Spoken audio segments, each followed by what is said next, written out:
Har Har Mahadev. Hello friends, আজকে আমি তোমাদেরকে বলবো মেষ রাশি জুন 2024 তোমাদের কেমন যাবে।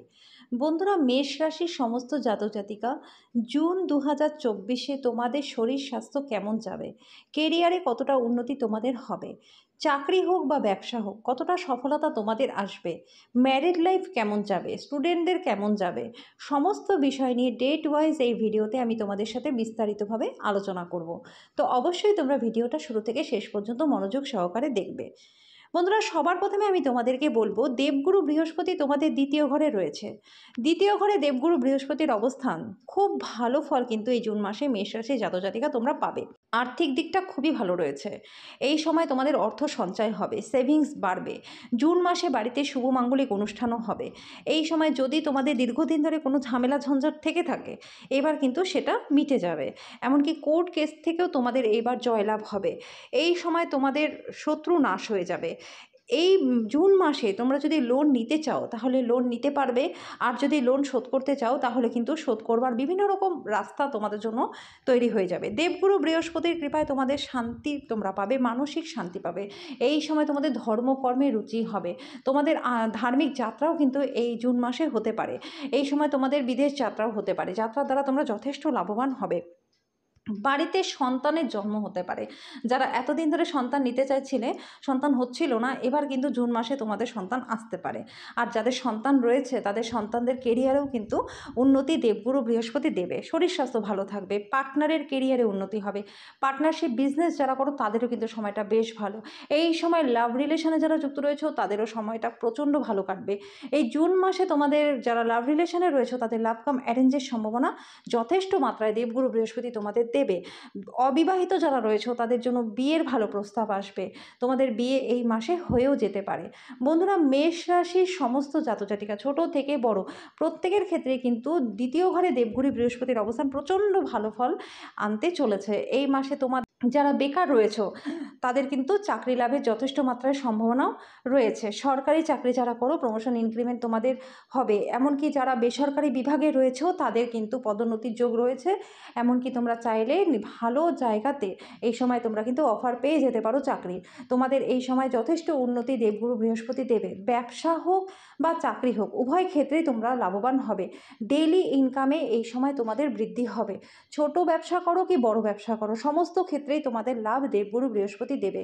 সোনা পিতল তামা হীরের বিজনেস যারা করো ম্যাক্সিমাম মাত্রায় লাভ এই সময় তোমাদের এই জুন মাসে হবে। মেষ রাশির জাতক জাতিকা এই সময় কসমেটিক্স, জুয়েলারি, ফিল্ম ইন্ডাস্ট্রি, কাপড়ের ব্যবসা, হোটেলের ব্যবসা, অনলাইন বিজনেস, ট্যুর অ্যান্ড ট্রাভেলের বিজনেস করো, তোমাদের কিন্তু লাভ যথেষ্ট মাত্রায় হবে। শিল্প কলার দ্বারা তোমরা ধন উপার্জন করতে পারবে। দেবগুরু বৃহস্পতি দ্বিতীয় ঘরে থাকার কারণে শিল্প কলার দ্বারা তোমাদের কিন্তু মানে যথেষ্ট মাত্রায় ধন উপার্জন হবে এবং দেশে বিদেশে তোমাদের নাম ডাক ছড়িয়ে পড়বে। এই সময় তোমাদের সব দিক থেকে ভালো রয়েছে। বাড়িতে শুভ মাঙ্গলিক অনুষ্ঠান তোমাদের হবে। এই সময় যারা বিবাহিত রয়েছে তাদের ম্যারিড লাইফটা প্রচণ্ড ভালো কাটবে। দেবগুরু বৃহস্পতির কৃপায় যারা স্টুডেন্ট রয়েছে তাদের উচ্চশিক্ষা লাভ রয়েছে। ছোট থেকে বড় সমস্ত স্টুডেন্টদের জন্য কিন্তু বেশ ভালো রয়েছে। তোমরা নিজেদের পছন্দ মতো স্কুল কলেজ ইউনিভার্সিটিতে ভর্তি হওয়ার সুযোগ পাবে। এই সময় তোমাদের মুখের কথা সুন্দর হয়ে যাবে। কথার কারণে অনেক না হওয়া কাজ তোমাদের হয়ে যাবে। ব্যাংকিং সেক্টর, চার্টার অ্যাকাউন্টেন্সি, উকিল, জজ, পরামর্শদাতা, ল নিয়ে যারা পড়াশোনা করছো প্রচুর প্রচুর মানে সাকসেস এই সময় তোমাদের আসবে। এই জুন মাসে এই সময়টা তোমরা কাজে লাগাও। সমস্ত দিক থেকে কিন্তু তোমাদের যথেষ্ট ভালো ফল দেবগুরু বৃহস্পতি দেবে। এবার আমি তোমাদেরকে বলবো বন্ধুরা, শনি তোমাদের 11 নম্বর ঘরে রয়েছে। 11 নম্বরে ঘরে শনি মানে প্রচণ্ড ভালো ফল এই জুন মাসে মেষ রাশি জাতজাতিকা পেতে চলেছ। শরীরে একটু অলসতা এই সময় তোমাদের থাকবে, রাগ জেদের মাত্রাটাও কিন্তু বৃদ্ধি পাবে। কিন্তু যদি তোমরা অলসতা ত্যাগ করতে পারো আর রাগ জেদটাকে তোমরা একটু কমাতে পারো তাহলে কিন্তু তোমাদের সময়টা দুর্ধর্ষ। কারণ একাদশ ঘরে শনি কিন্তু খুব ভালো ফল দেয়। কিন্তু যেহেতু এটা শনির বছর 2024, তোমাদেরকে আমি আগেও বলেছি যে যতটা পারবে নিজেদের আয়ের কিছুটা অন্তত তোমরা দান করো। যত বেশি তোমরা দান ধ্যান কর্মে থাকবে ততটা বেশি তোমাদের জীবনে সাকসেস আসবে। তোমাদের ইনকামের যতটা তোমাদের সম্ভব তোমরা দান করো, কিছু না পারলে অন্তত জল দান করো। কারণ শনি কর্মফলদাতা, তোমাদের কর্ম যত ভালো হবে ফলটাও কিন্তু তোমরা ততটাই বেশি পাবে।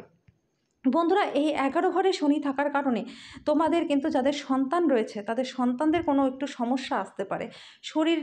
শরীরে একটু তাদের সমস্যা আসতে পারে, এবং কি সন্তানদের কেরিয়ারজনিত কোনো সমস্যা কিন্তু আসতে পারে। তো সেই দিক থেকে তোমাদেরকে একটু সাবধানে থাকতে হবে, এমনকি সন্তানেরা তোমাদের এই সময় কথাও কিন্তু নাও শুনতে পারে।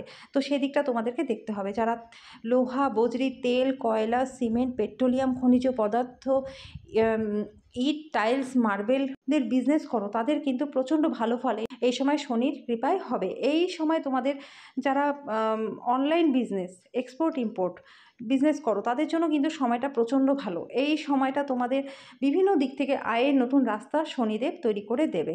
তোমাদের চাকরি লাভের সম্ভাবনা এই সময় রয়েছে। এই সময় যারা ফার্মার রয়েছে তাদের কিন্তু সময়টা বেশ ভালো। রাজনীতিতে যারা রয়েছে উচ্চপদ লাভ তোমাদের এই জুন মাসে হতে পারে। এই সময়টা তোমরা কাজে লাগাও বন্ধুরা। এই সময় সব দিক থেকে ভালো তোমাদের রয়েছে। শুধু রাগ জেদের মাত্রাটা আর অলসতাটা যদি তোমরা কমাতে পারো তাহলে কিন্তু চাকরি করো, ব্যবসা করো, কি ম্যারিড লাইফ, স্টুডেন্ট আছো, সমস্ত ক্ষেত্রে তোমাদের শনি কিন্তু খুব ভালো ফল প্রদান করবে। তোমরা শুধুমাত্র নিজেদের কর্মটা ঠিকঠাক করে যাও। এবার আমি বলবো বন্ধুরা, 12 নম্বর ঘরে রয়েছে তোমাদের রাহু। রাহু 12 নম্বর ঘরে থাকার কারণে সবার প্রথমে যেটা হবে, তোমাদের শত্রু নাশ হয়ে যাবে। কোর্ট কেসে দীর্ঘদিন ধরে ফেঁসে থাকলে তার থেকে তোমাদের জয়লাভ হবে। মায়ের শরীর স্বাস্থ্যটা একটু খারাপ থাকতে পারে এই জুন মাসে। জমি, বাড়ি, গাড়ি সংক্রান্ত কোনো সমস্যা কিন্তু রাহু এই 12 নম্বর ঘরে বসে তোমাদেরকে দেবে। 12 নম্বর ঘরে রাহু থাকার কারণে বন্ধুরা ইনভেস্টমেন্টটা খুব একটা তোমাদের এই সময় ভালো হবে না। টাকা ডুবে যাওয়ার চান্স রয়েছে। আমি তো তোমাদেরকে ডেট ওয়াইজ বলেই দেবো, তো সেই ডেটগুলোতে তোমরা সাবধান থাকবে। জুন মাসে তোমাদের অর্থ ব্যয় কিন্তু প্রচুর হবে, সেটা যে কোনো কারণে হতে পারে। তোমাদের কিন্তু অর্থ ব্যয় হবে, অর্থ আসবে কিন্তু ব্যয়ও কিন্তু সেই মাত্রাতেই হবে। তো এবার আমি বলবো বন্ধুরা, কোন কোন ডেটগুলোতে তোমাদের জন্য ভালো রয়েছে আর কোন কোন ডেটগুলোতে তোমাদেরকে যথেষ্ট সতর্ক সাবধান থাকতে হবে।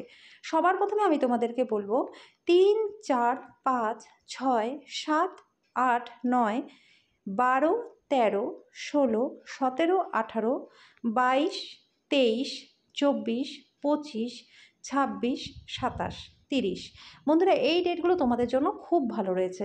এই ডেটগুলোতে শরীর স্বাস্থ্য ভালো থাকবে, ইনভেস্টমেন্ট ভালো হবে, বাড়িতে শুভমাঙ্গলিক অনুষ্ঠান হবে, স্টুডেন্টদের জন্য ভালো হবে। এই ডেটগুলোতে রেজাল্ট ভালো হবে। যারা কম্পিটিটিভ এক্সাম দেবে এই ডেটগুলোতে তাদের ক্লিয়ার হয়ে যাবে। চাকরির পরীক্ষা এই ডেটগুলোতে থাকলে তোমরা সফলতা তোমাদের আসবেই আসবে। এই ডেটগুলোতে যে কোনো আটকে থাকা কাজ তোমাদের হয়ে যাবে। এই ডেটগুলোতে যে কোনো দিক থেকে কোনো গুড নিউজ তোমাদের জন্য আসবে। রাজনীতিতে উচ্চপদ লাভ হবে। সরকারি চাকরি করো বা বেসরকারি চাকরি করো, এই সময় তোমাদের চাকরিতে প্রমোশন, ইনক্রিমেন্টের যোগ রয়েছে। এই ডেটগুলোতে তোমাদের আর্থিক দিকটা ভালো থাকবে, তোমাদের সেভিংস বাড়বে, পরিবার পরিজনকে নিয়ে তোমরা সুখে শান্তিতে থাকতে পারবে। এই ডেটগুলোতে তোমাদের যাত্রা হবে, যাত্রার দ্বারাও তোমরা লাভবান হবে। এবার আমি বলবো বন্ধুরা, কোন কোন ডেটগুলোতে তোমাদেরকে সতর্ক সাবধান থাকতে হবে। 1, 2, 10, 11, 14, 15, 19, 20, 21, 28, 29। বন্ধুরা, এই ডেটগুলো তোমাদের জন্য ভালো নয়। এই ডেটগুলোতে তোমাদের উপরে যে কোনো কারণে মিথ্যা বদনাম কিন্তু আসতে পারে। যথেষ্ট সতর্ক সাবধান থাকতে হবে। শরীর স্বাস্থ্যটা খুব একটা ভালো থাকবে না। ইনভেস্টমেন্ট তোমাদের জন্য ভালো হবে না। এই ডেটগুলোতে দূরের যাত্রা না করাটাই ভালো। ছোটোখাটো যাত্রা তোমরা করতে পারো। লেনদেন যথেষ্ট সতর্ক সাবধান এই ডেটগুলোতে তোমাদের করতে হবে। এই ডেটগুলোতে যে কোনো দিক থেকে তোমাদের জন্য খারাপ খবর আসতে পারে, যেটার কারণে তোমাদের মন মানসিকতা ভালো থাকবে না। এই ডেটগুলোতে তোমাদের কিন্তু মনের মধ্যে একটা টেনশন, একটা ভয় কাজ করবে। মুখের কথার কারণে কারোর সাথে বাদ বিবাদ হওয়ার যথেষ্ট মাত্রায় চান্স তোমাদের রয়েছে। তো যথেষ্ট সতর্ক সাবধান কিন্তু তোমাদের থাকতেই হবে বন্ধুরা। এবার আমি বলবো বন্ধুরা তোমাদেরকে উপায়, যে কী উপায় করলে পরে জুন 2024 তোমাদের প্রচণ্ড ভালো কাটবে। অবশ্যই আমি তোমাদেরকে রাহুর জন্য বলবো, রাহুর একটা শান্তিযজ্ঞ তোমরা করিয়ে নাও। যারা যারা করাওনি এখনও সময় আছে, তোমরা করে নিতে পারো। আর রাহুর জন্য তোমরা অবশ্যই কালো পিঁপড়েকে আটার মধ্যে চিনি মিলিয়ে খেতে দাও। শনিবার মঙ্গলবার করে খেতে দাও, বা যদি তোমাদের মনে হয় যে প্রতিদিন দেবে তো প্রতিদিন দিলে আরও ভালো। আমি প্রত্যেক দিনকার রাশিফলে রাহুকালের সময়টা বলে দিই, সেই সময়টা তোমরা মনে থাকো। এর ফলে তোমাদের মধ্যে রাগজেদের মাত্রাটা অনেকটাই কমে যাবে, অলসতা ভাবটাও কেটে যাবে। তোমরা নিজেদের সিদ্ধান্ত সঠিক নিতে পারবে, আর সিদ্ধান্ত সঠিক নিতে পারলে তোমাদের জীবনে সব কিছু তোমরা ব্যালেন্স করতে পারবে। শনিবার দিন কয়লা তোমরা জলে বিসর্জন করো, কোয়ান্টিটির কোনো ব্যাপার নেই। শনিবার দিন সন্ধ্যের সময় তোমরা কয়লাটাকে জলে বিসর্জন করো। এর ফলে তোমাদের অনেক নেগেটিভ এনার্জি তোমাদের জীবন থেকে দূর হয়ে যাবে। শনিবার দিন তোমরা অশ্বত্থ গাছে জল দাও, সর্ষের তেলের মধ্যে কালো তিল দিয়ে প্রদীপ জ্বালাও। এটা করলে পরেও তোমাদের জীবনে তোমরা ভালো রেজাল্ট পাবে। আর যতটা পারো তোমরা দান ধ্যান কর্মের মধ্যে থাকো, যতটা পারো তোমাদের সামর্থ্য যা হয় তোমরা দান করে যাও। দান করলে পরে তোমাদের জীবনের অনেকটাই তোমাদের দেখবে সমস্ত না হওয়া কাজগুলো তোমাদের হয়ে যাচ্ছে। তো বন্ধুরা, আশা করি তোমাদের প্রত্যেকের এই ভিডিওটা খুব ভালো লেগেছে। যদি ভিডিওটা ভালো লেগে থাকে তো ভিডিওটাকে লাইক আর শেয়ার করে দিও, চ্যানেলটাকে সাবস্ক্রাইব করে দিও, পাশে থাকা বেল আইকনটাকে ক্লিক করে দিও যাতে পরবর্তী ভিডিও নোটিফিকেশানগুলো খুব শীঘ্রই তোমাদের কাছে চলে আসে। তো আজকের জন্য এই পর্যন্তই, দেখা হচ্ছে নেক্সট ভিডিওতে।